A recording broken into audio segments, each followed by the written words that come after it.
Right back at you, right back at you, right back at you, right back at you, right back at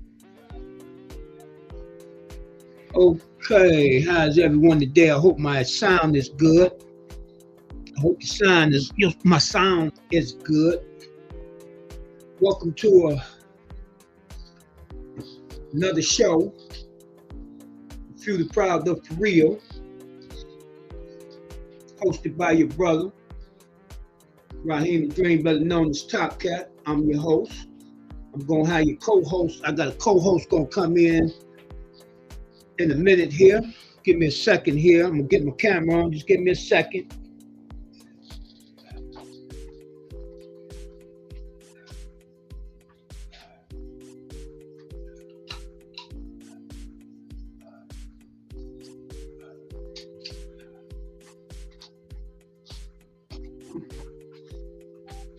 I hope everybody had a good, prosperous day today.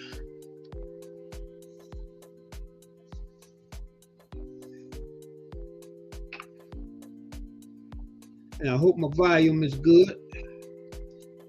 And here I am. This is the Feel the Proud of For Real TV.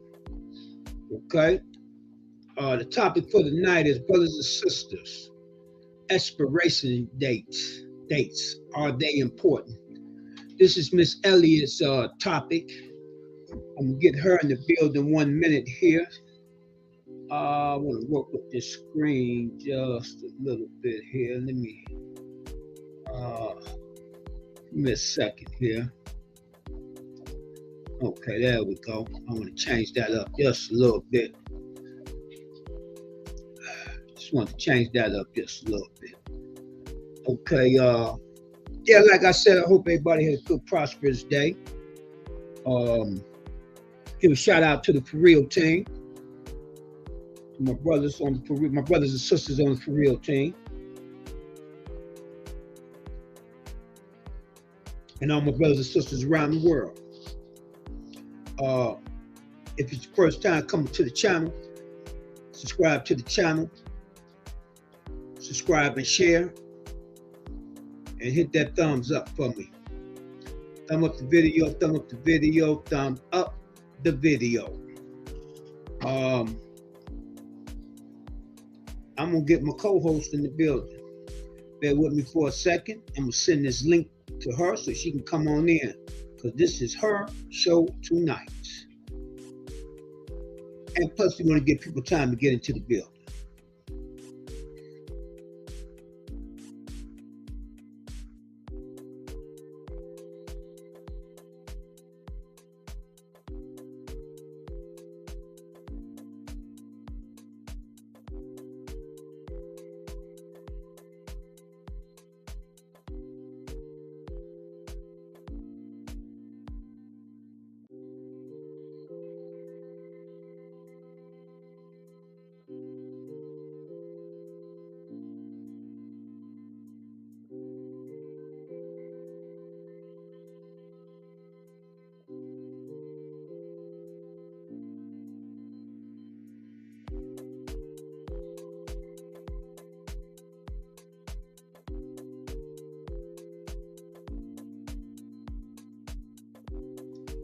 Okay, we're gonna give Miss Elliott time to get into the building.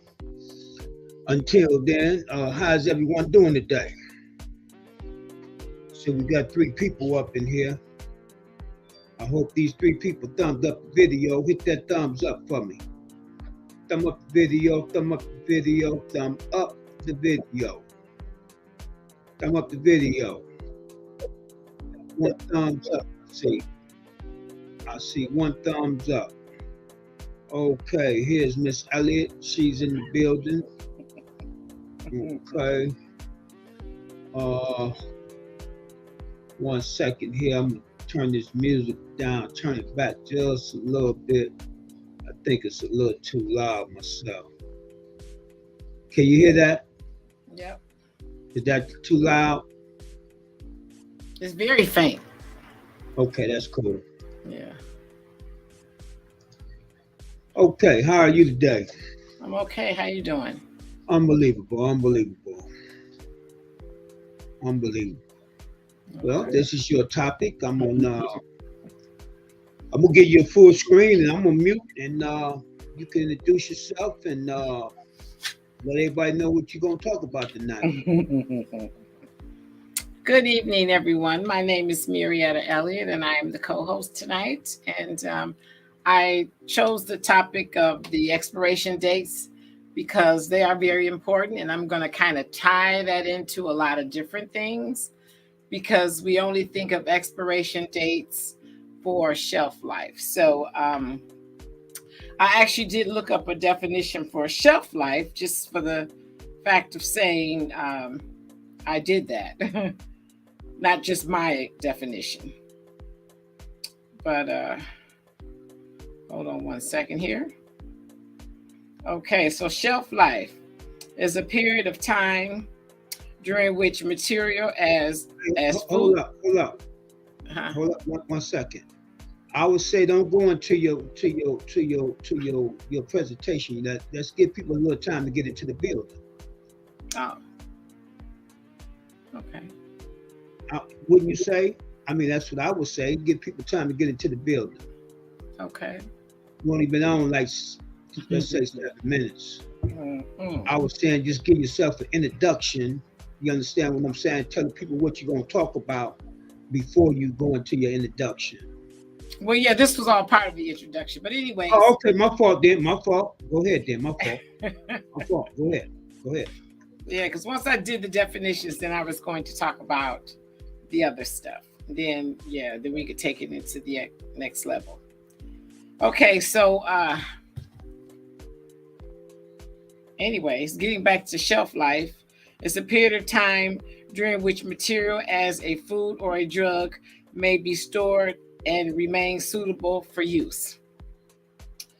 Okay, so we always talk about shelf life, and I don't know how many people actually pay attention to shelf life when it comes down to canned goods or those candy bars, those sort of things. I don't know if people pay attention to, but shelf life is very important to a lot of different things in reference to clothing.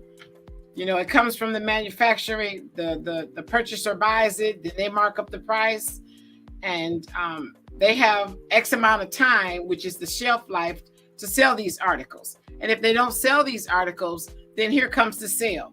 Sometimes it's 20% off, then 40% off, and then sometimes if it goes from 50, it'll be buy one, get one free, or then it goes down to the clearance aisle. And I like to buy everything on clearance. But that's something that we don't think about as being shelf life because it's not really addressed as shelf life. And also, I wanted to talk a little bit about, purchasing a car. It's the same thing. There's the manufacturing part where it comes off the assembly line with this price. Then the dealership buys it. And then after that, they talk about the financing, depends on what your credit history is. Then you buy these warranties. And then when the car is financed, there's X amount of time to finance this loan, or you can either trade it in. So that's part of a shelf life, but we don't think of it as being a shelf life. And then we buy these warranties to go along with this vehicle. And a lot of times that warranty is also built on the shelf life in reference to how many miles you put on this car before this warranty is over with. And then that becomes another issue. So I also thought about, I got my little notes here, you guys, because I wanted to make sure I kind of covered everything. Same thing with houses on the market. The seller asked for a certain amount of dollars, and I don't know how many people realize that, but if longer the house stays on the market, then the seller is more likely going to negotiate a price with someone just because they may be paying 2 mortgages and it is no longer reasonable for them and they want to get this off of their hands.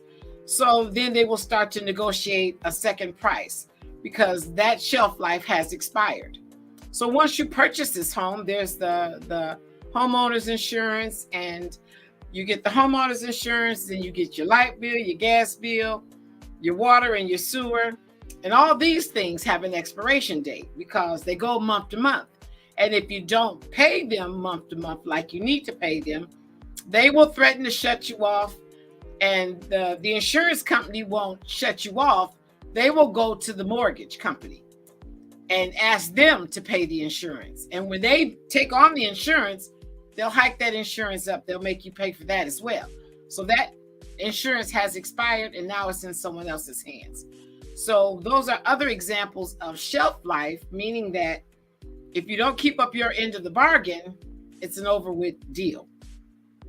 So also, I wanted to talk a little bit about, before we go into the big subject, is that we never think about shelf life on anything that we actually do purchase.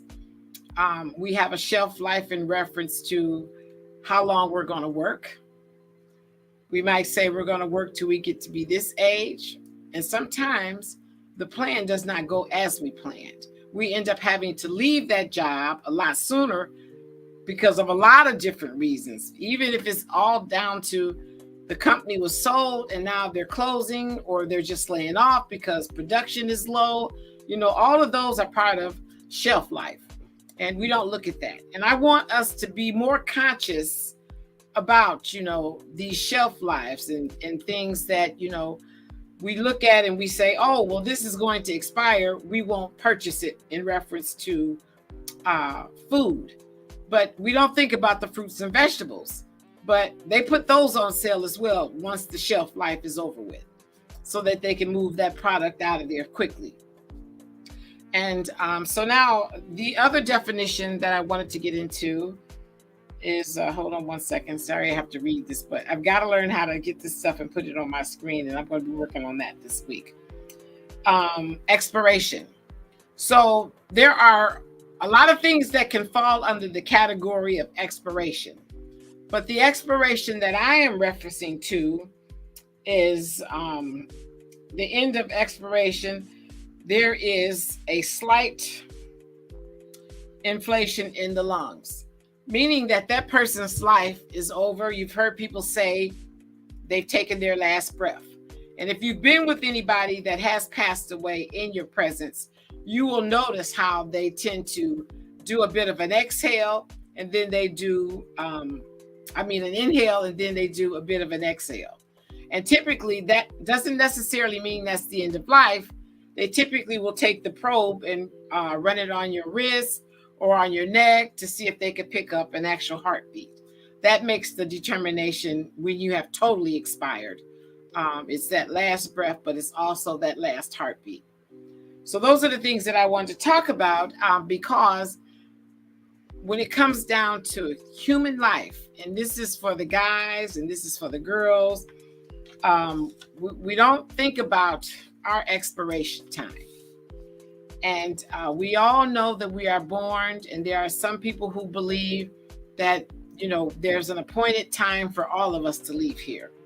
And I am one of those. I don't believe there is anybody here that can out-cheat death. I don't know anybody who has been in their grave and they've gotten up because it wasn't over with. And I'm not really here to try to decide what you should believe and what you shouldn't believe. My point will be, is what are we going to be doing within that time of expiration? And we have so many choices. And our biggest choice is taking care of ourselves. So I want to talk about, from the time of conception, does our time come then for expiration, or does it come at a time when we are born?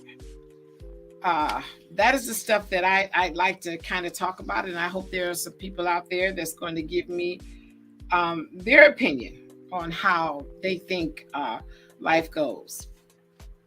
Because it's all about what we're going to do with our lives once we leave our parents' homes. And that is what I want to really get into. The life that we have from the time we leave our parents' home until the time we do expire. And it's important to know that we have things in place. But I'd like to start off with can our parents decide our shelf life? And with that being said, they can determine our shelf life to a point, because our parents have to start off with, well, the mom with prenatal care. Mom and dad need to be healthy people to begin with. But the prenatal care is very important. And as we grow up, our parents take us to the doctors. Then there's education. Then there's discipline. And then they're passing on wisdom. Then after that, we're grown, we're on our own. So those are the things that, will bring us to this conversation. Once we get to the point where we have some people in the room. Do we have anybody in, Raheem? Uh-oh. Hello? You must have me on mute. Well. Nope, not yet. Okay. So I would say you might as well just go on. Yeah, I was going to say, I might as well go ahead and get moving. Yeah. So what do you think about what I've said so far? Pretty interesting. Mm-hmm. Pretty interesting. Yeah. Pretty interesting. Okay. Well, thank you. Okay, so now what I got to the point of once we leave our parents' house, we're on our own, and we have to nurture our own minds, our own bodies, and our own souls for whatever we need. Because you leave your parents' house, you learned one thing. And either you loved it or you hated it, because that is what's going to determine if a child goes astray. And all children don't go astray. But the ones that do go astray obviously have had a problem with the way they were parented. And we become very rebellious. We start doing things that, is totally against what our parents have taught us. And that can lead us down the road of destruction. So first out the gate, once we're on our own and, as far as our medical world, we go to the doctor, and the first time you see this doctor, they hand you a clipboard and they ask you to sit down and fill it out. And that clipboard actually kind of goes briefly over your medical history. And either you're going to be honest or you're going to be dishonest. And then it also asks you about your parents' health, because your parents' health also can determine if you have parents that had high blood pressure, which my mom did. That's how I end up with it, due to stress and no other reason. And, cancer is a big thing. If it runs in your family, especially on your mom's side, you're more than likely to get that cancer. Not necessarily the same cancer that she got, but the genetics have proven that there is a great possibility. So once we fill out that clipboard and we go in to see our doctor, they can physically look at us and tell what is true and what's not true. And that's simply because they have gone to school and have learned every single piece of the body. There are areas that we don't even know about within our own bodies that they physically know what will affect our outward appearance. And that's something that, we have to become very conscious of that. But at the end of the day, once they read that clipboard, in the back of their minds, they have already set forth an expiration date due to your family history and due to the fact that if you're honest, you tell them that you smoke, you drink, you use recreational drugs, and you just don't take care of yourself across the board. And you're overweight. All of those things are a way to set our expiration date. And some of that, I believe, definitely does affect our life and our end of life. But I also believe that, no matter what we encounter in our lives, we will overcome it until it is our time. Like I said, you can't beat death. There are so many people out here have thought and said, they got a second chance, and true to the sense, but at the end of the day, your time had not expired. Because once your time does expire, there's no second, no third, no fourth, no fifth. On the day of expiration, you don't expire a second too soon and a minute too late. Those are actual facts, and I am not really going to try to dispute how other people look at that sort of stuff. But I do believe that along that journey, how we take care of ourselves will definitely determine our end. And those are the things that I kind of want to really talk about tonight is us getting back into taking care of ourselves, because I see so many people in the Black race who have fallen victim to a lot of different things. Young, old, very old. And if we can try to curb some of that, one thing that I do know about the human body, it is definitely self-repairing if it gets the right tools. If it gets the right tools, we can self-repair. So tell me, Raheem, how do you feel about that? Well, yeah, I agree. When it's your time, it's your time. Mm-hmm. You know, yeah. When it's your time, it's your time. Mm-hmm. You know, people, like you just said, they say they got a second chance. And I mean, you know, I don't know. I mean, you know, I've seen people on, different TV programs. You know, they had open heart surgery, or got a transplant, something. You understand what I'm saying? And they say that's a second shot at life. So, I mean, you know, I don't know. Who am I to tell them that they don't, or they didn't? You understand what I'm saying? Right. And that's one thing I said that I'm not going to argue that part. Right. Yeah, that's what I'm saying. So I'm definitely not going to argue that point. You know what I'm saying? But I do believe when it's your time, it's your time. Okay. You know, I do believe that. You know, ain't nobody getting out alive. No. You know, that's a fact. Right. Ain't nobody getting out alive. Right. You know, and that's just one of my sayings. Ain't nobody getting out alive. You know, so when it's over, it's over. Exactly. You know, that's what I was saying last night. You understand what I'm saying? You know, I said, I'm over 60. I don't know how long I have. You understand what I'm saying? Right. All I can do is just try to use the time that I have. Yes. To do the things to try to leave behind what I want to leave behind. You know, I mean that's all you can do. You know, I just wish I'd have got started earlier. You understand what I'm saying? But you know, that it is what it is. You know what I'm saying?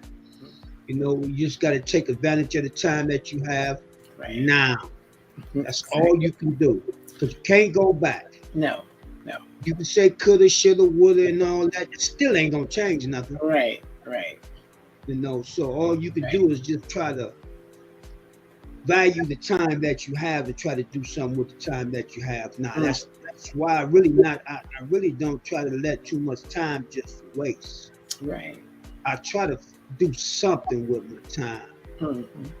You know, like the job got canceled today because of from the rain yesterday. Right. Oh, it was terrible rain. And I mean, you know, I just, I took that time, went to the park, took me a walk, you know what I'm saying, and then came back and and did my line, line work, you know what I'm saying, cut my field, cut my grass, you know what I'm saying. Move some things around in the garage, but I'm gonna have to take a whole day to do that. But I'm gonna get into that. But I'm changing the subject. But I'm just saying, you just gotta. I just think you just gotta use your time more valuable. Right. You know, because you don't know. You know what I'm saying? So all you can try to do, that's why I can't see. But that's just me though. But I can't understand people my age and older, and they just don't do nothing. I mean, every day. They just don't do nothing. I mean, just sitting around drinking and loud music every day. Right. I could see when I was, when you was 14, 15, in your 20s. You understand what I'm saying? Mm-hmm. But once I got in my later 20s, I was, I ain't gonna lie, I was chasing the dollar. Well, I've been chasing the dollar all my life. You know what Right. I'm saying? Mm-hmm. But I don't know. It seemed like I don't think my people understand how valuable time is. Mm-hmm. Even out driving and everything. You understand what I'm saying? Right. They it's like they just out there. You understand what I'm saying? To me, they just be in the way. Mm-hmm. Most of them even just pull over somewhere because they don't be driving. I don't know what they be doing. Right. But I know I didn't change the subject, but I'm just saying that expiration. You understand what I'm saying? Right. It's all tied in together. Yeah, it should give you something to think about. Right. Mm-hmm. You know what I'm saying? That's why I said, that's why I created this channel, just to make my people think. Exactly. You know what I'm saying? Make my people think, make me think. Right. Yeah. You know what I'm saying? Because see, I have to think to even come before I come on here. I have to think. Mm-hmm. You understand what I'm saying? Right. So I don't know. Well, yesterday when you talked about the Social Security, I'm there in the background thinking, you know what, I need to tie that into an expiration of life, because it was so very important. And it was definitely something that we all really need to be thinking about as far as our ends of life. I mean, we have to have things in place for the end of life.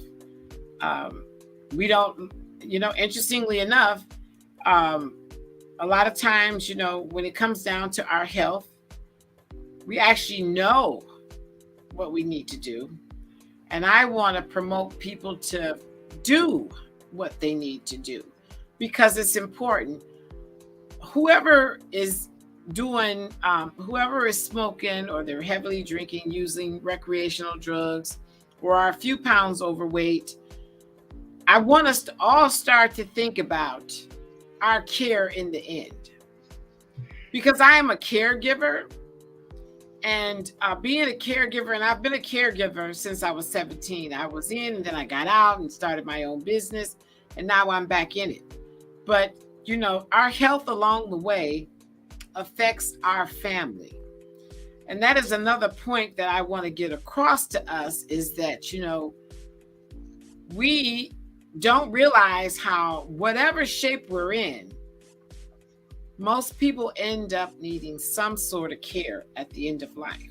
It affects everyone. Exactly. Family members, your friends, Mm-hmm. Possibly if you go to church, or if you go to the masjid, or wherever you are, even just being, a part of the YouTube channel, it will affect them as well when one of us or whoever expires and it's told. So we got to think about, yes, the beginning of life, our parents took care of us. As we move into our adulthood, we have to do something with taking care of ourselves and really doing better with our own health. And with that being said, we also don't think about a will, because wills need to be put in place. You may have an idea as to what you want to leave your family member. You've made it very clear as to what you wanted your family member to have.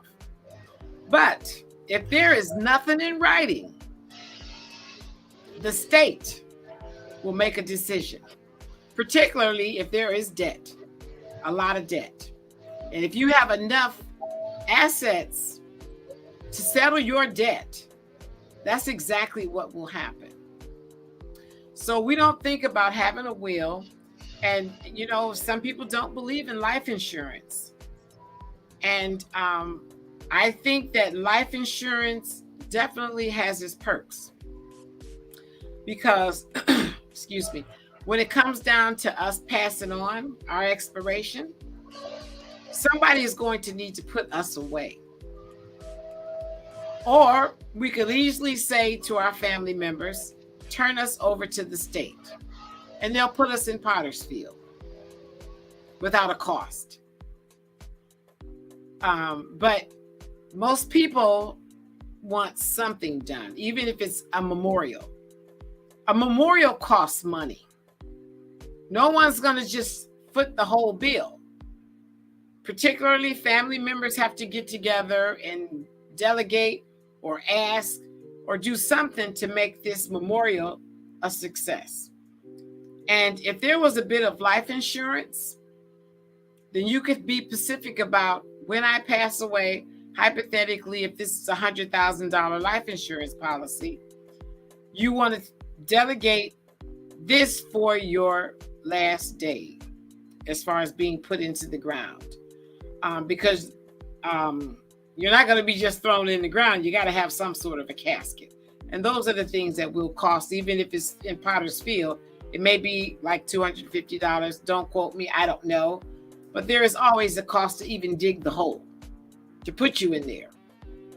So with this $100,000 life insurance policy, you can have the memorial service paid for through that policy. And there are people, like I said, don't agree with life insurance, but it's about your family members having to carry the burden. There's nothing worse than we have to take up a collection to bury someone. I don't know if you remember when my girlfriend Weta died, and they had to take up a burial. And I was at work and I told Jill about it. And I said that we're trying to put money together. So she just wrote me out a check for $500. And she said to me, though she lived the life she lived, she still deserved a decent burial. And that to me was phenomenal, that she cared enough to say, and that's all he was short, was the $500. I didn't tell her, but that was her dollar amount that she came up with. And that enabled her husband to put her away decently.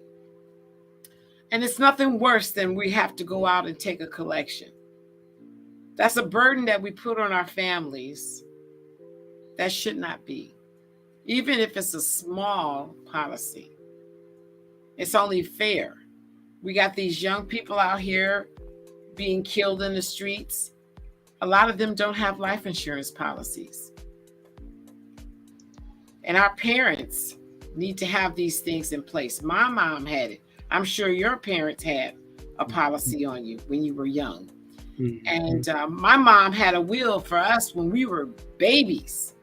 And she made Key Bank the executives of her estate, because if she passed away at an early age, we would still be okay. So those are the things that we really, as Black people, we have to think about our babies that are being killed in the street, and how many parents can honestly say their children have life insurance policies. Mm-hmm. You know, it's a simple thing. It's not a big deal. It's not pricey. I mean, you can get these policies that are cost effective just to cover the basic needs. Or we need to think about putting aside money to take care of us when we get sick, because all insurances don't pay for everything. There are still out of the pocket expenses. And it's devastating to know that we have health insurance that won't pay for the things that a person really needs. Mm-hmm. So at the end of the day, family members have to come together and pay for this x-ray or pay for this extra prescription that is going to be added to the already unaffordable prescriptions that person already has. And then to add another one onto it, you know, it's expensive. I mean, I spent a lot of money out of pocket taking care of my mom and her prescriptions. And believe me, it was very expensive. Medication is very expensive. And that was 13 years ago. So I want us to really, as a group of people, think about our expiration. Because it's going to come and we don't know when it's going to come. And we can always think about what we want to do for our families after we're gone, what we want to leave them. but we have to get things in writing. And I know that there's quite a few people out here that have definitely got things in writing. But for those that have not put things in writing, I want us to take a time today, do some soul searching, and then tomorrow, put a plan in place. After you soul search tonight, your plan should be ready for tomorrow. And if it's not for tomorrow, get on the phone and do some consulting. It's just that simple. You can get a policy over the phone. It's just that simple. So those are some of the things that, we want to work on. Even, titles to our cars. If you go and put someone's name on a title of your car or on your house, that becomes their property when you pass away, without the court saying who does it belong to, who's actually entitled to it. Because most of the time, when there's siblings involved, the court will not side with this sibling or that sibling. The court is going to say everybody gets a piece of the pie, no matter how big or small it is. They're not going to say, well, that person didn't do anything to take care of my mom or my dad. I did it all. But in the courts, they don't care who done it all. If these kids came from the same parents, there is that entitlement.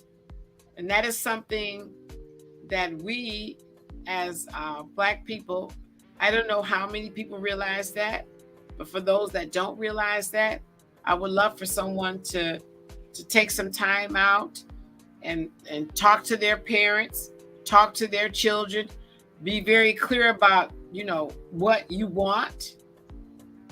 And you should also have them be very clear about what they want for their own children, because that's important as well. So, we don't think about the simpler things in life, and that's pretty simple and basic. But we got to get that in ourselves to do a little bit different than what we have now. Yes, and things do change as things go on in your life, and you can always change whatever you set forth, as long as you're still here. And if you're crossing a part in your life where you think, I changed my mind, I don't want to do it this way, and you already have a will, just call your lawyer. Tell him over the phone. He will make the changes and he will send the paperwork to you.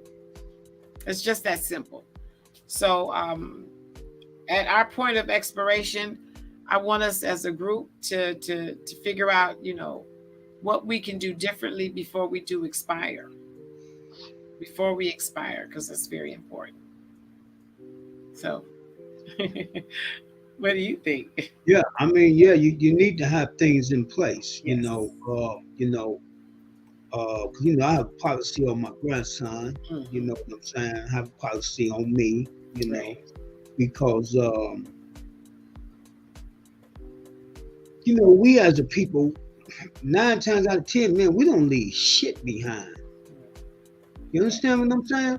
Sometimes we leave our kids with the burden of our stuff. You understand what I'm saying?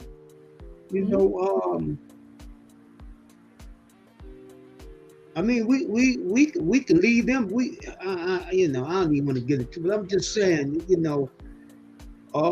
me personally, I want to set things up where I could leave somebody better than, leave my grandson better than what my parents left me. Mhm. You understand what I'm saying? Mhm. Mike in the house.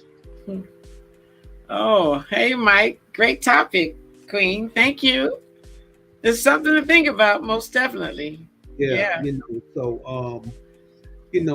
That's why I'm doing what I'm doing now. You understand what I'm saying? I figured to do a good 5-year grind, and if I keep going in the direction I'm going in, hopefully, I'll be here and everything will be all right. I plan on being here. You understand what I'm saying? Right. And hopefully, everything will be all right. I can leave my grandson pretty well off. Mm-hmm. See, what we don't do and what other people do, Mm-hmm. racial people does, they leave their kids options of what they want to do in their lives. Mm-hmm. They leave them options. Mm-hmm. We don't leave us no option. Mm-hmm. So what do you mean by they leave them options? What do you mean by that? They have enough money and whatever, where they can choose what they want to do with their life. Mm-hmm. You understand what I'm saying? If we put things in place now, you understand what I'm saying, for your kids, Mm-hmm. when they reach a certain age, they can have a certain amount of money or a certain amount of property or business, you understand what I'm saying, to where they can decide what they want to do. Mm-hmm. Besides having to go work for somebody. Mm-hmm. You understand what I'm saying? We don't leave them in the option where they can just really think about what they really want to do. Right. But you know what? Go ahead. No, go ahead. I want to say this. Now, I'm going to say different ends of the spectrum. Say, for example, we'll talk about Donald Trump, who is an astute businessman. And his children have been groomed the same way. Mm-hmm. And there is no way that Donald Trump would leave anything to his children if he had not done the self-grooming. Right. Because he will not rest well knowing that they're going to squander through. They have to be very capable.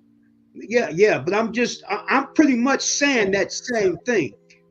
So, I'm pretty much saying that same thing. Right, but see, the people what like do we Donald leave Trump, them though? But Donald Trump don't do choices. No, but what I'm saying, what do we leave them though? We don't leave them nothing. What we gonna leave? You can't leave them your job.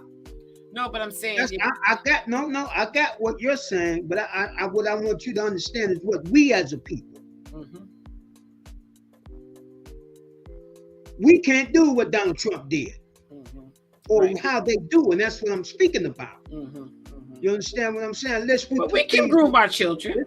That's what I'm about to say. That unless we put things in place where we can groom them to do these things. Mm-hmm. Right. But if you're too busy working on that white man's job, you ain't got too much time to groom them. Because they at school, you at work. Mm-hmm. Mm-hmm. Okay? When you get home, what you gonna do? What can you do? Pretty much nothing but feed them. Maybe help them go over their little homework or whatever. The bed they go, to bed you go. Mm-hmm. That's the rat race. I'm not gonna be in the rat race. Y'all can have it. You want to die on that white man job? That's on you. That's on you. If we're gonna do anything better, we gotta come with a different system that we've been taught. So I have to ask Our you. system has been taught. The system we've been taught is to work till you die. That's the system we've been taught, and everybody else get rich. Whatever you make on that job, that the people who own the job make 300 times what you make. Mm-hmm. It's just like a football player. They talk all that mess. They gave him $100 million, and I don't even go back and forth with these fools no more. Because you got people my age that's damn fools. And I told them all you got to do is do the research. If they pay him $100 million, they're gonna make $300 million off him. Mm-hmm. Well, no doubt. Because that's the way the system is worked. Right. That's where the corporations work. If I pay you $20 an hour, I got to make 300 times that in order to keep paying you that money. Yes. Mm-hmm. Yes, of course. That's pretty much common sense.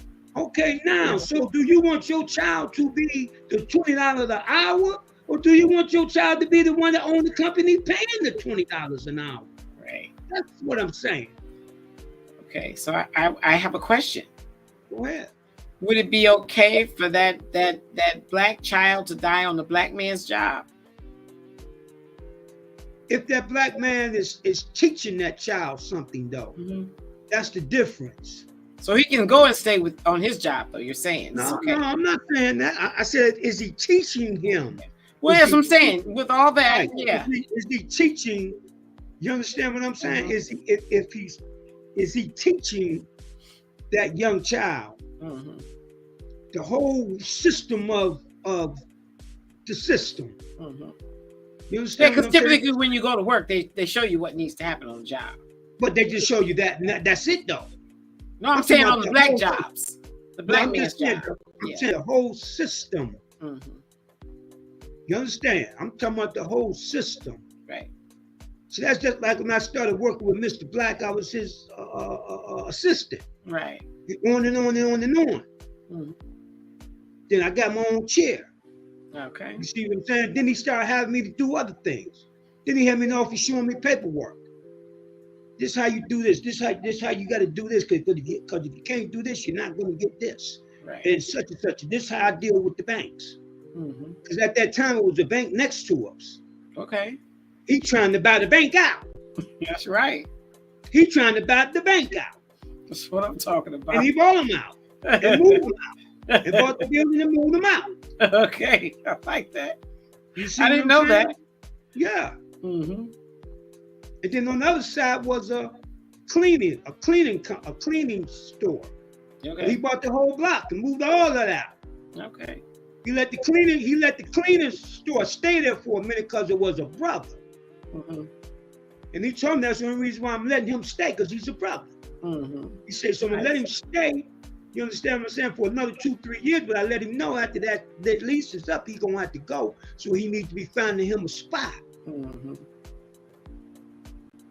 So what did he do with the vacancies? Never knew this. Well, this was the barber shop, then he opened up another beauty shop on the other side. Okay. Then you know his wife had the beauty shop down the street already anyway. I didn't know any of that. I just knew about him. Yeah, Because Connie used to go there and get her hair cut. Miss Black had a beauty shop down the street. Okay. All right. Because I used to walk down there. You know what I'm saying? And mess with her for a little while to see what she was doing. Because I was hungry for information. Right. But she was totally different from Mr. Black. Mm-hmm. Mr. Black was straight professional. You had to have a shirt and tie on, bow ties. We were sharp in that. I know. That was nice. But yeah, you know what I'm saying? It was professional. Mm-hmm. It was always Mr. and Mrs. Right. You know. That was nice. So he taught me business. Mm-hmm. But he took me from all the way on through. So that's why I said what I said. Mm-hmm. We need to be, if we're gonna hire a kid, see, that's just like the little guy I got to wash my truck. Mm-hmm. I took him with me Sunday. We rolled around. I had to do some running around, and I did it in the truck because I needed to take the truck anyway. Mm-hmm. And I let him know. I said, make sure you can handle this. Mm-hmm. I said, now you can go from washing and cleaning it to driving it. Yes. If you're ready. You need to get your license. Mm-hmm. Then I let him know there's some programs up there that I can hook you up with where you can go for free. You can go to school for free and get your license. Right. Now that next step will have to be on him. Mm-hmm. Definitely. That next step will have to be on him. Mm-hmm. But it's good you put it out there like that. That's the inspiration. It's just like the young lady I had driving the truck for a minute. You understand what I'm saying? I was letting her know we was going to give her a raise, and then and I was letting her know the name of this game here is to get your own. Right. Mm-hmm. I'm not telling you to drive for me the rest of your life. Right. Yeah. The name of the game, if you can do it for me, you can do it for yourself. Exactly. But see, everybody don't want that responsibility. No. So for those who don't want that responsibility, well, here you go. Right. Mm-hmm. So that's to answer your question when you said, is it all right for him to die on the black man job?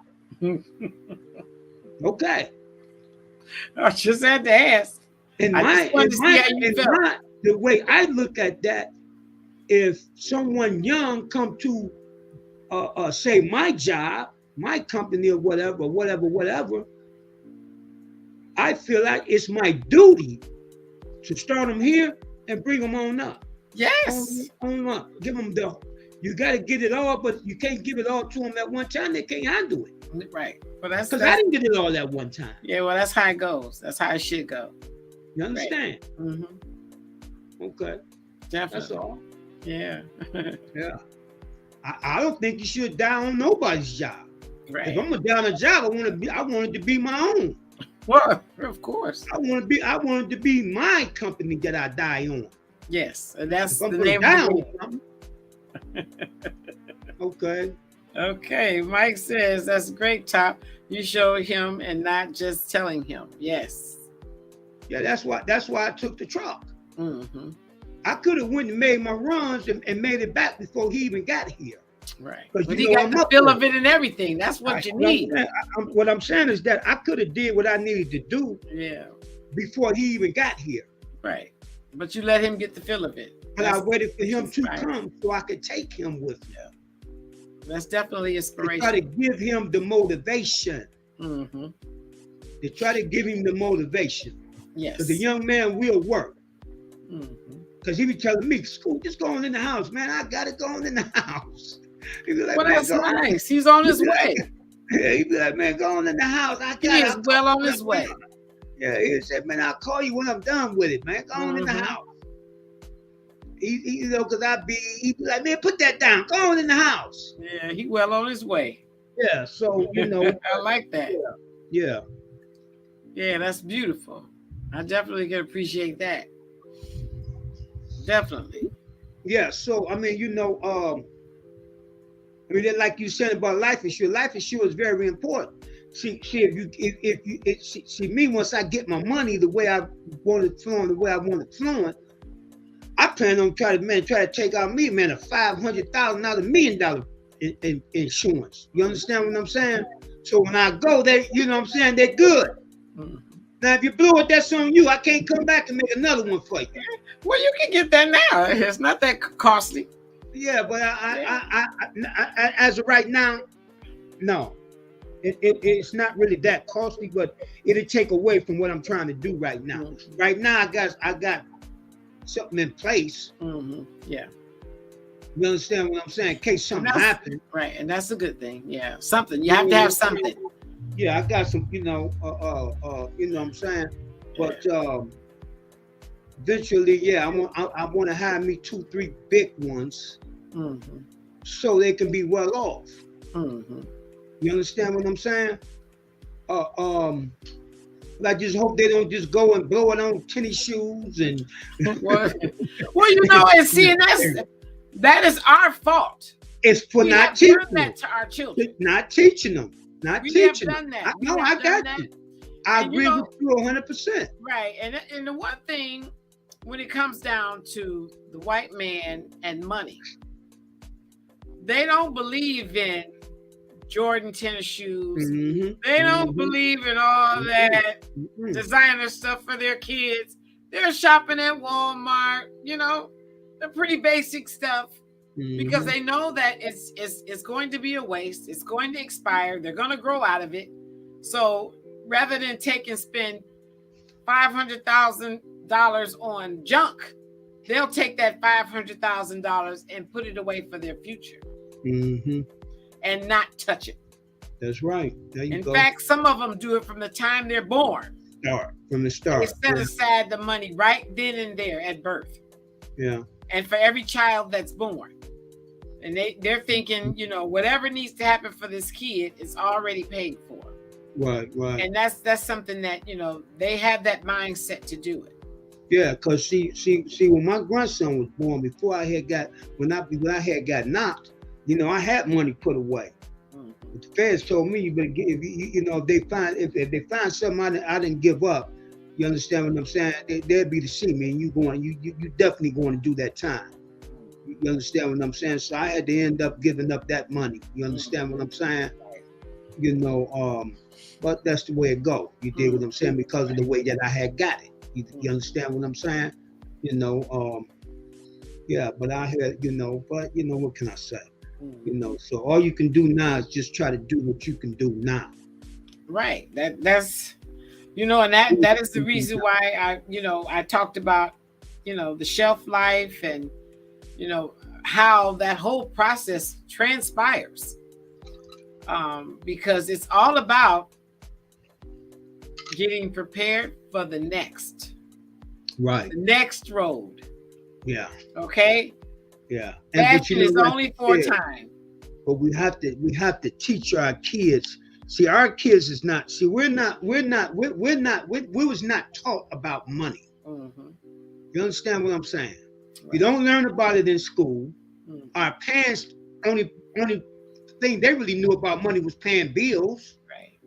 You understand what I'm saying? They don't know nothing about making their money work for them. Yeah. Right. They don't know nothing about making their money work for them. Right. You understand what I'm saying? Right. So all that kind of stuff is new to us. And that's why I spend a lot of my time listening to things that teaches me them kind of things and get my mindset on them kind of things. Right. You know what I'm saying? But you got some young brothers out there that's doing it though, like Wall Street Trapper. He into that stock market. Mm-hmm. You dig what I'm saying? Street dude out of Louisiana. You understand what I'm saying? When it did a bit, you dig what I'm saying? And did a lot of research while he was locked up. Now the boy a millionaire, came home, become a millionaire. You dig what I'm saying? Yeah. Young boy, Wall Street Trapper. Wall Street Trapper, Trap House. Mm-hmm. You understand what I'm saying? Mm-hmm. When he on YouTube, he got the scale right there, like you weigh your dope on the triple beam. He got the baking soda that we cooked dope with back in the, He got a baking soda thing. He got Wall Street Trapper on it. You understand what I'm saying? The boy doing his thing. Okay. I like that in it. The boy doing his thing. You understand what I'm saying? And he young. Mm-hmm. You know what I'm saying? I mean, he ain't young, but he young to us. Yeah. He's probably in his 30s. Mm-hmm. You see what I'm saying? Yeah, that's young. Mm-hmm. You dig what I'm saying? And that's why I be seeing some of these young boys out here, man, and I be asking them. You dig what I'm saying, man? Do you know about such and such and such and such? Mm-hmm. You dig what I'm saying? They don't know. Right. Ask them about a rapper, though. Ask them about a rapper that's on TV showing a gun. God. And showing his booty and stuff like that. They know all them. You understand what I'm saying? That's what I'm saying. Just what society has got our kids concentrated on. Mm-hmm. You understand what I'm saying? Right. And that's another thing. I mean, and we totally forget about our health. We do so many things to tear our bodies down. Yes. Young people starting so early to tear their bodies down. Yes. Well, their brain not much, what I want to say, material or whatever you know what I'm talking about. And that is the very reason why developing. Exactly. Their brain is not getting a chance to develop. Yes, exactly. And that is the very reason why, with the For Real team, we're going to definitely try to get these young people on track and hoping that, bring a buddy with you and so on and so forth. Because the sooner we get that in their heads and introduce them to something different and really show them that these things are really tangible, because sometimes, social media can make people think that kind of stuff is out of reach for them because of where they may be or the environment that they have been in. And they don't know what it's like to be in a home with 5 bathrooms, 6 bedrooms, 2 kitchens. They see that on television, but to physically walk into one like that is an eye-opener. It is definitely an eye-opener. So Ron says, just stopping by in LA, got several meetings, keep up the great work. If I can get back, I will. If I get back, I try. I will try. That's what he said. Right. Yeah, okay. He's still up in LA. Okay, my brother Ron. All right. Thanks for tuning in, though. Appreciate that. Yeah. So that's a fact. So we just got to try to groom our kids better. But it's with these kids today, it's so hard to try to groom them though. Yeah, because they have an expiration life too, and it's been shorter. It's been shorter than the average 25 years. Oh, ain't no question. And that's the part that's killing me. I mean, it is literally killing me to know that so many young people have not had a real crack at life. Have not had a real crack at life, and it's killing me. I'm gonna tell you right now. I talked to a lot of them out there that's been gave up already. I know, and that's the part that's. I mean, they don't look to live. They don't look to live. Man, do you know what I was doing at 20, 21 years old, man? Huh? Man, I had a new Cadillac, man. I had 3, 4 bras, man. I'm getting money, man. I'm having a ball, man. I'm going cross country. Right. But murder is in. You know? Murder is in. No matter how it comes. You got mamas killing babies. You got young men killing friends. Yeah. I got a friend that just told me his son passed away because his best friend killed him. We got to stop this. We got to stop this because murder is in. And love is gone. And that was another part of this expiration. Before we expire, we got to bring the love back to the families. That's what it is. The love is the love is gone. We expire. The love is gone. We gotta bring love back. That's what we're missing as a people. Period. We gotta bring it back. Let alone just family. Let alone just family. I know it. You got love lost in the families. That's what I'm saying. We have this imperative.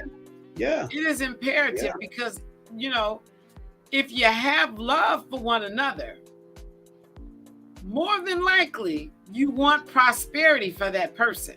Exactly. More than likely, you want to see prosperity for that person.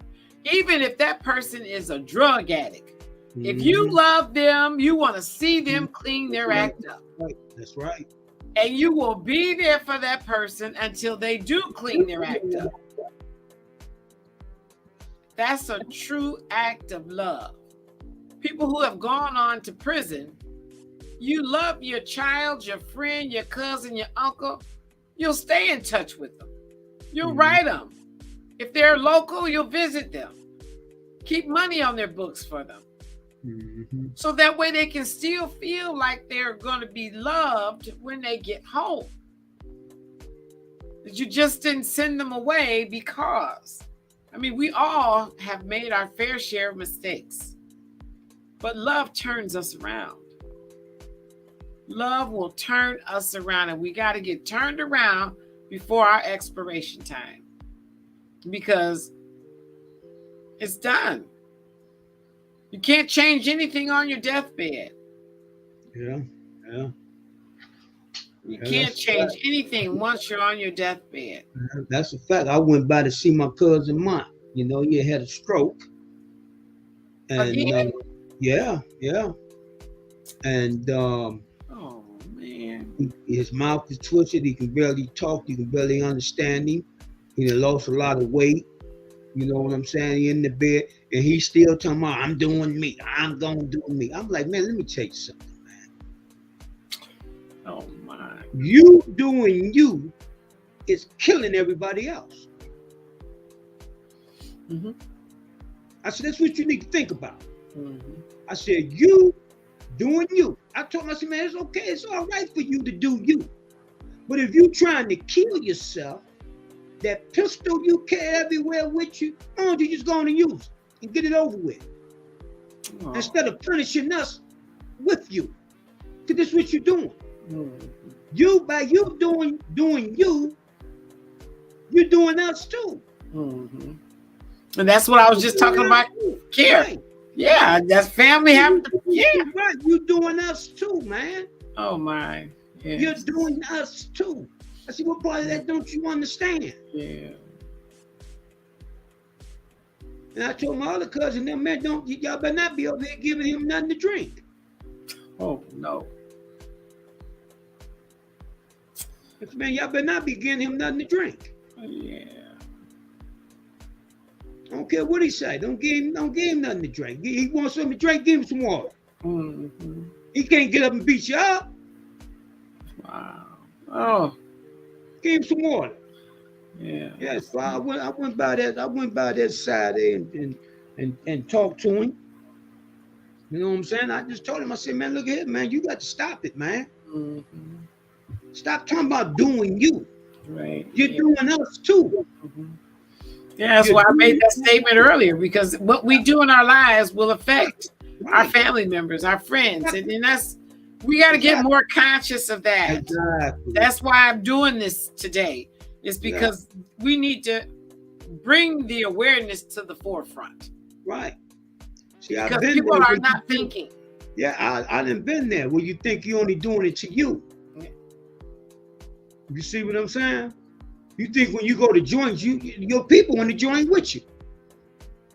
You think what I'm saying? Your people your people in that university with you. Right. Yeah, that's why I wanted to do this, because I just felt like after the Social Security information, I just thought about, we need to do something different.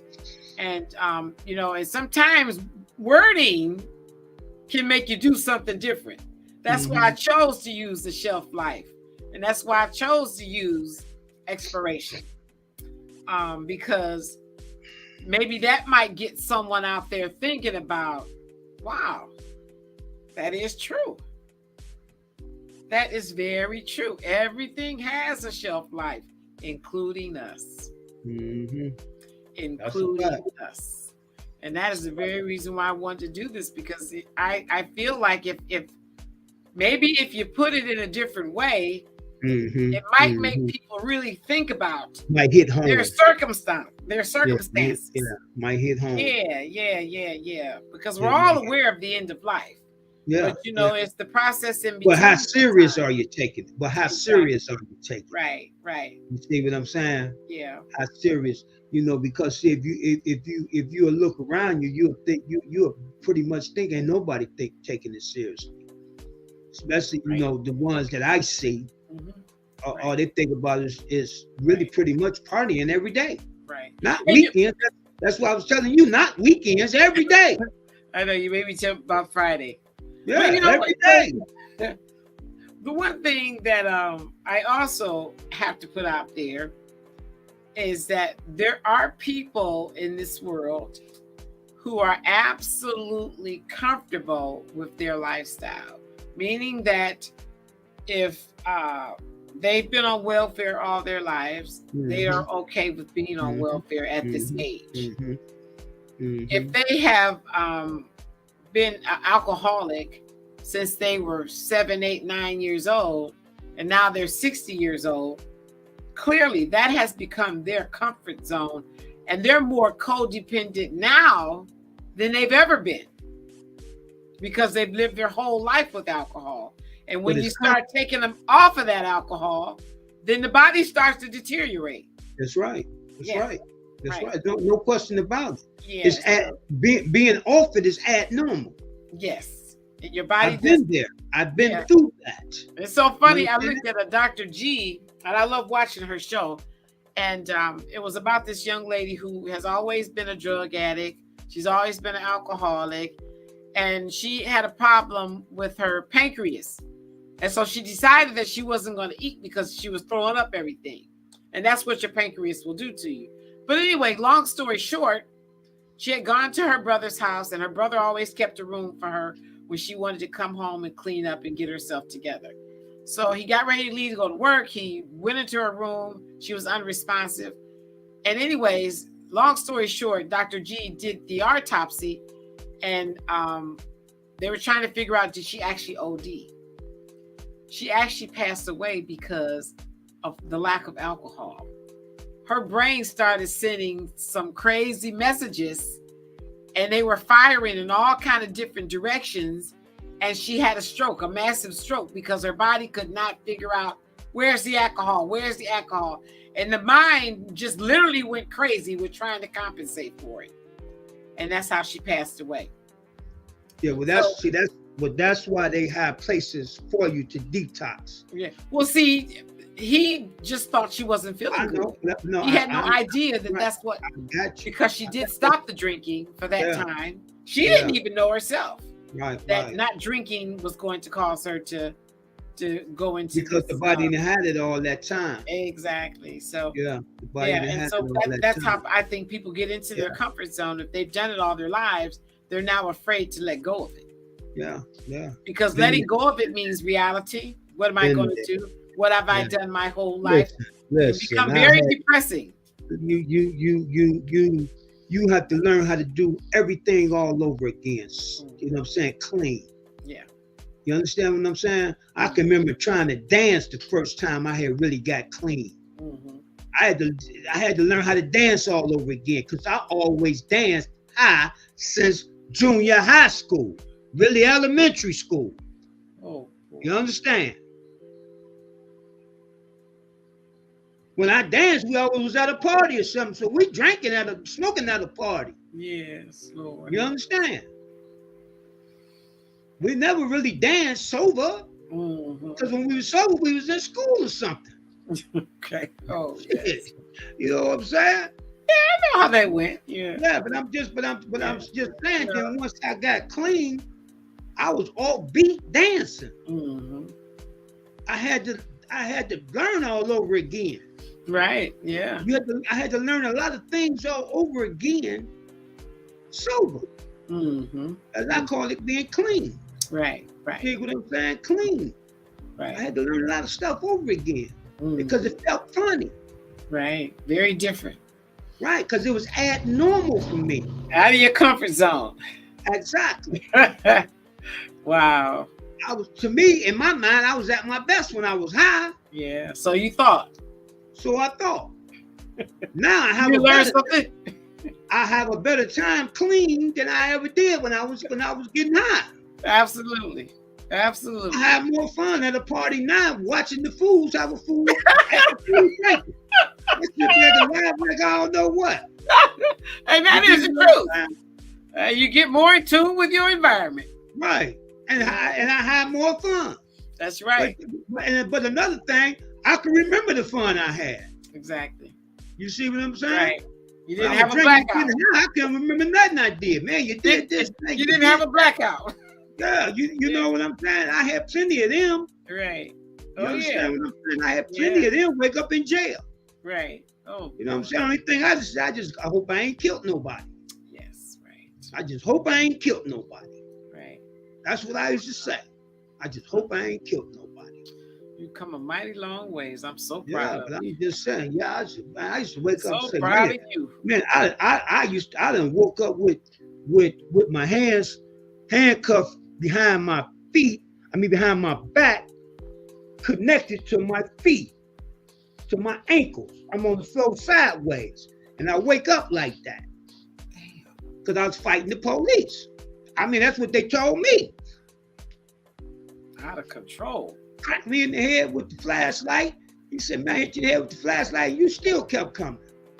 Good God Almighty. It took the whole force to subdue you. And I don't remember none of it. I know I had a hell of a headache when I did come to. You know. And this is 4th District. And them chumps said, you know what, man? Your ass so crazy. Excuse my language. He said, man, you so crazy. Man, we ain't even charging you, man. How you feeling? Get the hell out of here. Yeah. How you feeling? You feeling all right now? I told you. Yeah, man, I'm good, man. We can ready to serve you this look. They say you know the routine. We can ready to serve you the routine, and we're gonna let you go. We ain't even pressing charges on you. Lord have mercy. They said we're gonna let you go. Here, get this coffee in you, get this little food in you, and we're gonna let you go, man. Lord have mercy. Yeah, that's man. We're gonna let you go, man. You a nut. We know we're gonna see you probably another month or so. Same time, same place, right? You know. Same thing over in the 6th District, St. Clair area. You know what I'm saying? But I'm just, yeah. So I understand. Mm-hmm. See, I understand. Right. See, that's why I could relate to him on all that. Right. That's why And when it the is. young, Go ahead. that's why when the young brothers talk to me, they listen. Yeah. Right. You understand what I'm saying? They listen. And that's You the know? same thing with Alan. He's going to be the same way. They're going to listen to him. Yeah. They're going to listen to him because he's young enough to be right there in their space. That's and where is Alan tonight? I don't know. I sent him the thing. You know, Alan, he told me he had been working. Yeah. When you come home, he's really tired. So, yeah. So, well, Alan, you know, I'm looking for you tonight anyways. Yeah. So, yep, that's what that is. You know, So we are as a race of people, I'm hoping that from this day forward, we have something else to think about. Something that will take precedent over everything else. What I want us to do is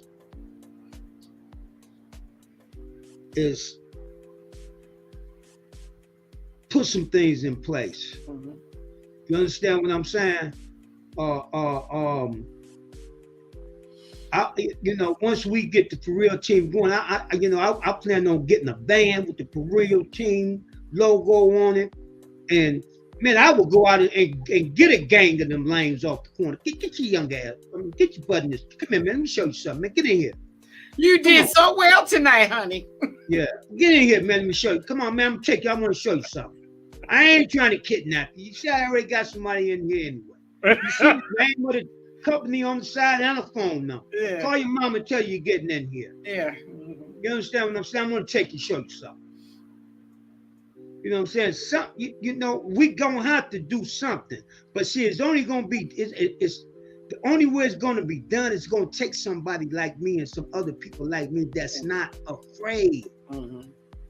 You can't be afraid. No, right. They pick up on the fear anyway.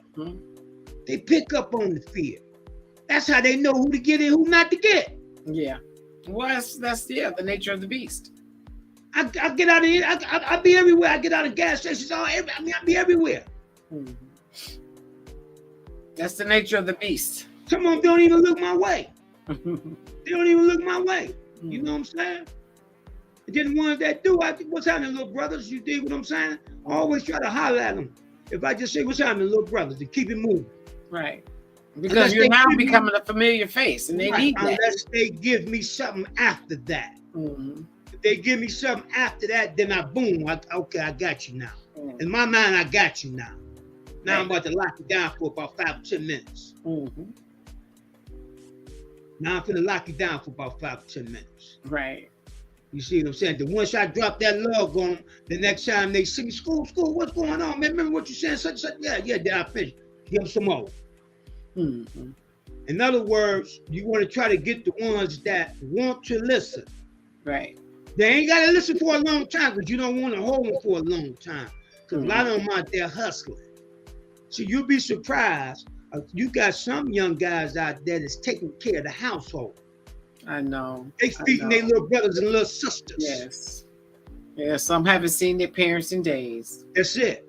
And they feeding their brothers, their brothers and their sisters. I can't stand it. It's so sad. You understand me? Our people. We doing this to our own people. Right. So what I'm saying is that you have to take all that in consideration on what's going on inside of their heads. Exactly. In other words, you got to come out of your selfish ass head. You were doing well now. Okay, well, you got to come out of your selfish head. You understand? Because see, when you come out of your selfish head, then you can get to the care of someone else. Oh my God, that is the truth. You understand? How well do I know that? You see what I'm saying? How well do I know that? That's a fact. That is you a have fact. to think. You have to think, man. I wonder what that little brother going through. Because some of them, you can see it on their face. They have despair. Despair is on their face. All in their eyes. That's right. Yeah. To be that young. Mm-hmm. And it's not, and that was the thing that when I talked about suicide, our young people committing suicide. Like, to me, that was just like absolutely unheard of. But we as adults have put a lot on our babies. We have put a lot on our babies And that is not an act of love. That's an act of, I don't know, what am I doing with these kids? When you take on that space, you don't get concerned about their needs. You're only concerned about your own needs. And the children are affected in all kind of ways. They suffer. Oh my God. And we as Black people, absolutely unheard of. Back in the day, it was unheard of. Parents became other people's kids' parents. And like you say, it was the community, the village that raised those children. Right. We gave love all the way around. Even if there was a child that was a little disrespectful, we took them under our wings as well. Anyway. Straighten them out. They needed the most work. Exactly. They needed the most attention. Because a lot of them was doing it because they wasn't doing it. A lot of them was like that because they wasn't getting any attention. Exactly. That was their way of getting attention. Exactly. Right. And that also goes back to the way our parents or the parents take care of their physical body. The children are going to follow into those same footsteps. That's right.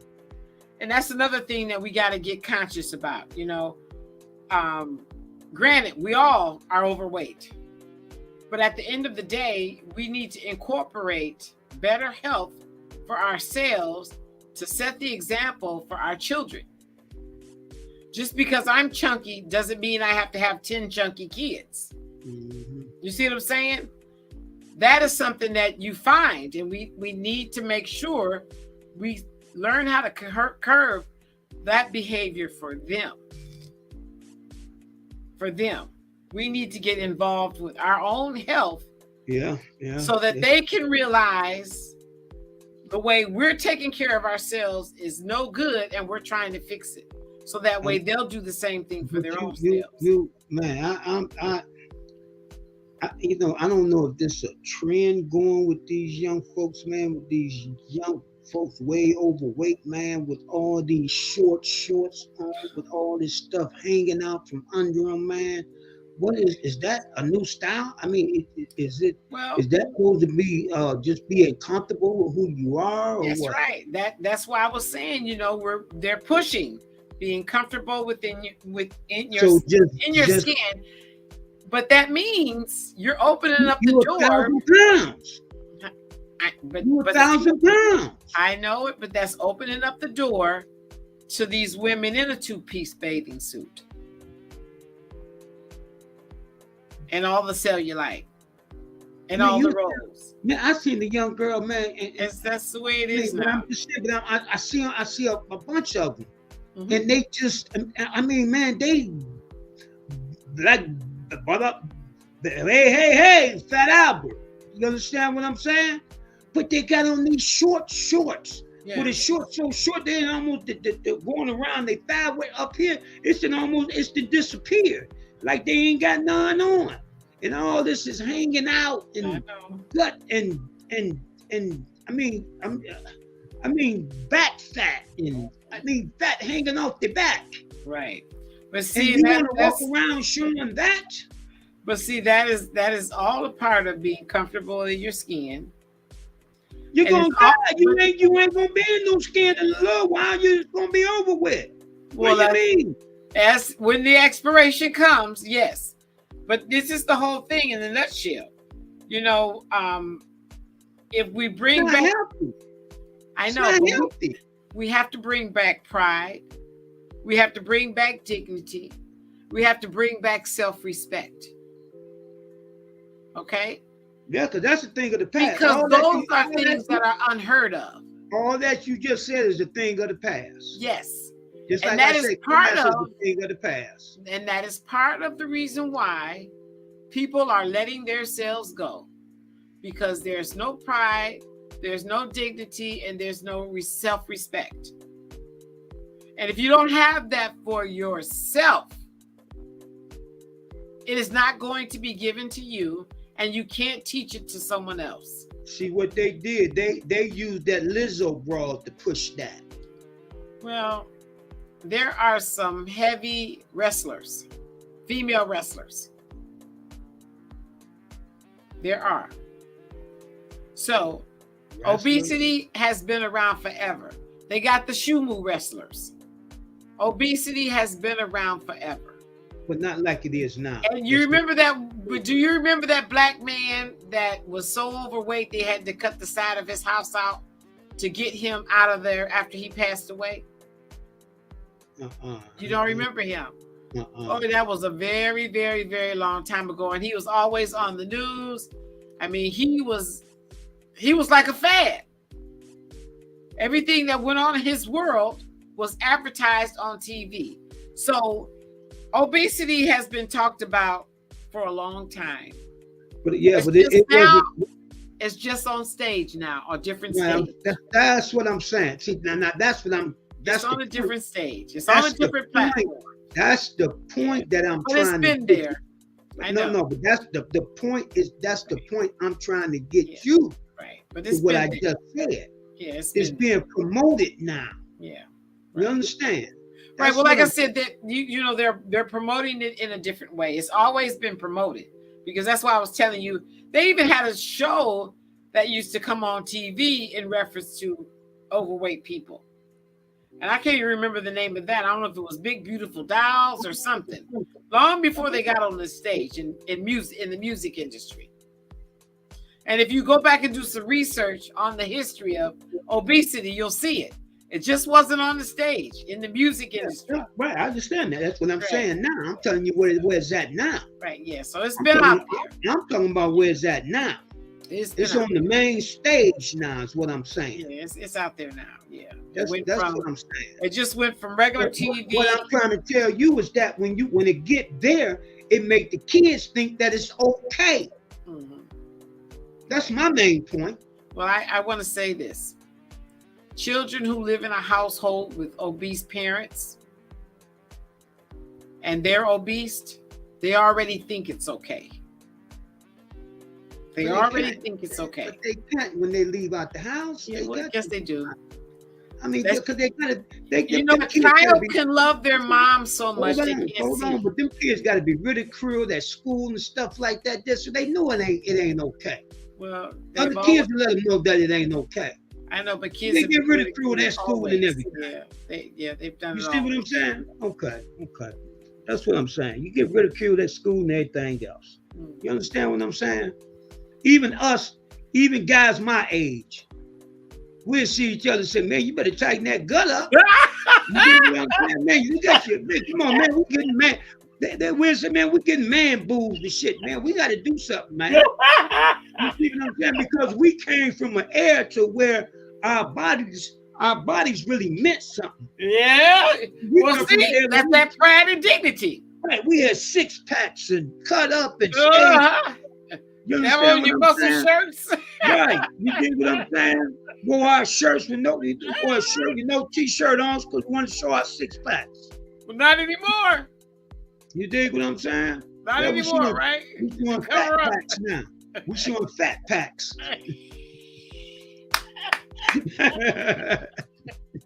So the pot cake called a kettle black.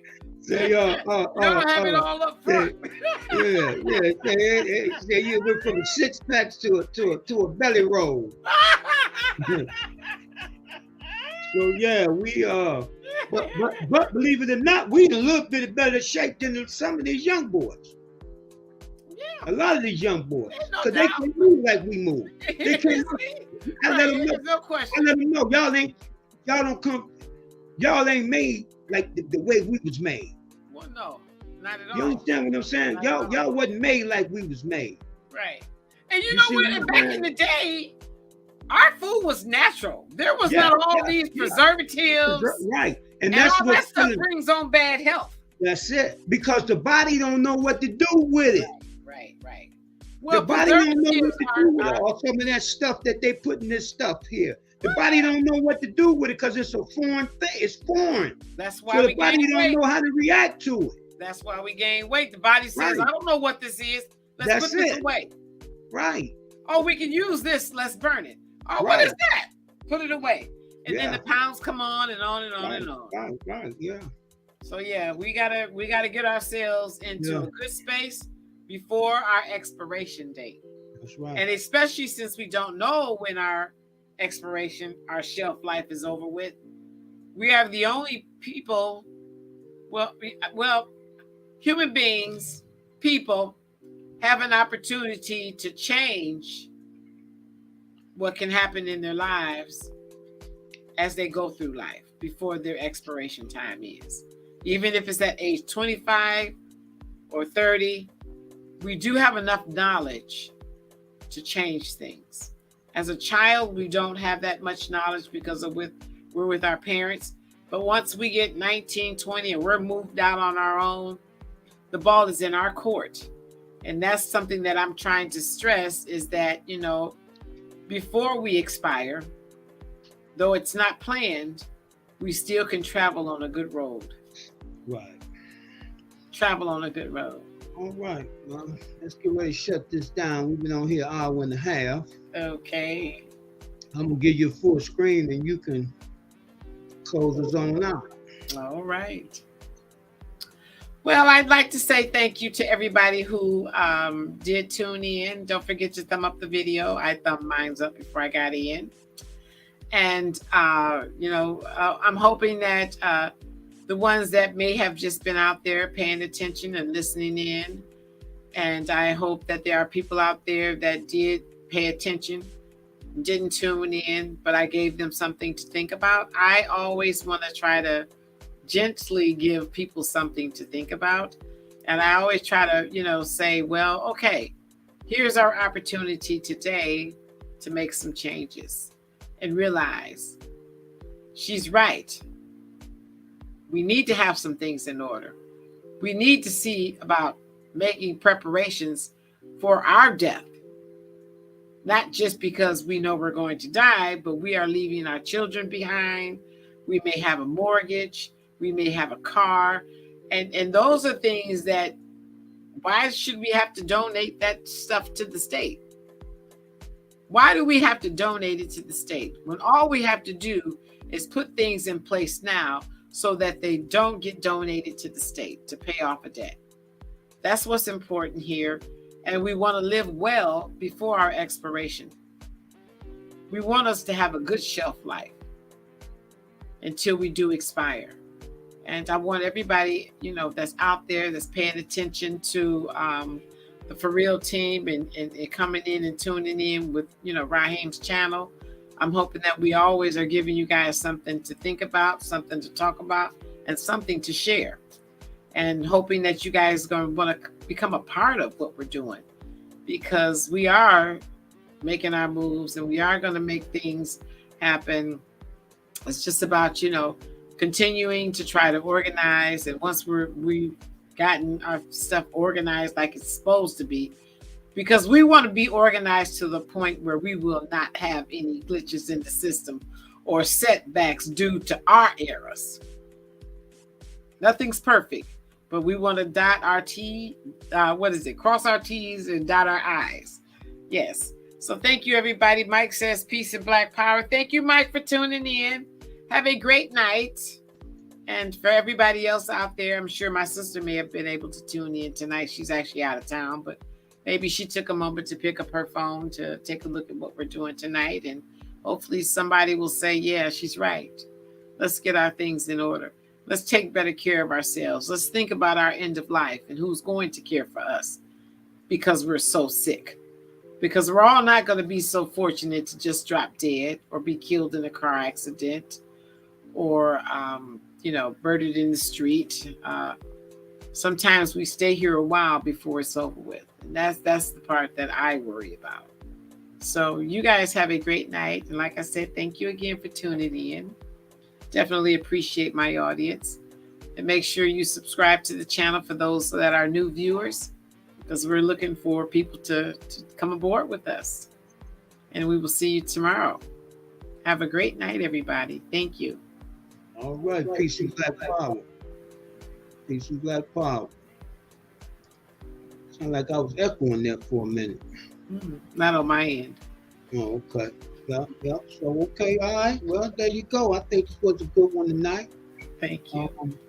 Peace and black power with everybody. Everybody have a great evening. Okay. And right black at you tomorrow. Absolutely. Right black at you. Okay. All right, everybody have a good evening. Okay. Good night. Night.